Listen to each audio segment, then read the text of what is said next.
Hello, I'm Tom Watson. I'm with Wisconsin Lawyers Mutual Insurance Company. I'm Nancy Trueblood, a Wauwatosa solo practitioner, and I'm also the vice chair for the solo small firm and general practice section of the State Bar. Nancy and I are part of a program on Friday afternoon along with two other panelists, and we're going to talk, Nancy, tomorrow about starting your own law practice, and there are a lot of challenges, I know, that come with that. You did it. I guess one of the first things is you got to figure out what kind of a business you're going to open, correct?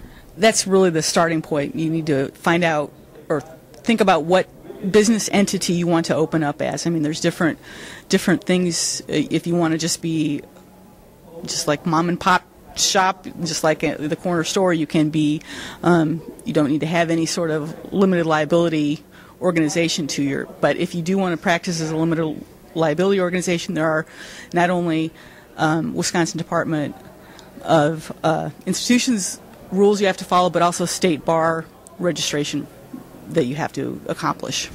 A lot of lawyers that come from a bigger firm, a lot of things have been taken care of for them, trust accounting, things of that nature, and even as you just mentioned, the type of business that you're going to open. Do you think there are lawyers out there who embark on this kind of endeavor and are unfamiliar with some of the things that they have to look at, including trust accounting? Definitely. I've talked to people just in the last month, a couple different people who are unfamiliar with what they need to do in order to, even why they need to have a trust account, the rules they need to follow, and they're just, because it's always been done for them, and it's just something you have to think about before you start, so that you know you're following the rules as you get going. Then there's that tricky little thing called getting clients in the door. How do you go about doing that? You just need to learn how to network. I know there's a lot out there about how to be a rainmaker, but it's a lot more personal than that. You just need to learn how to go to some of the networking groups, how to do your elevator speech, as they call it, and find out what sort of the area you're going to be in, both geographic and practice area, will help you a little bit determine what kind of networking you need to do. We're also going to talk in this program about billing and communicating with clients, other really important things, right? It's one thing to get them in the door.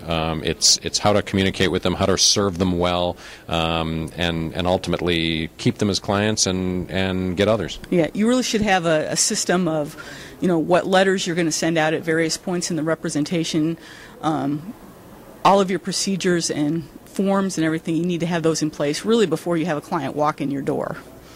What are some of the takeaways that you think we're going to hit on tomorrow that the audience would find particularly useful? I think we're going to just try to give them some good practical tips. You can read a book by yourself, but hopefully we'll be there to be a little more interactive with the folks if they've got questions that, and hopefully have some real life experiences to avoid some of the pitfalls and maybe get you off to a better start. And I think some of the questions also might have to do with technology. The age we're in now, you've got social media, you've got the smartphones and everything else, iPads. Those are things now that lawyers have to look at. How far do I go in setting up my office from a technology standpoint, right? And again, if you're coming from where that's all been done for you, it can be kind of a shock to find your own IT department. So I think we'll hopefully have some tips on that. We will indeed. It'll be a good program. There are many others here at the Solo and Small Firm Conference at Wisconsin Dells, and I think it's a conference that is very useful for solos and small firms. I'm Tom Watson. Nancy Trueblood. Thanks for listening.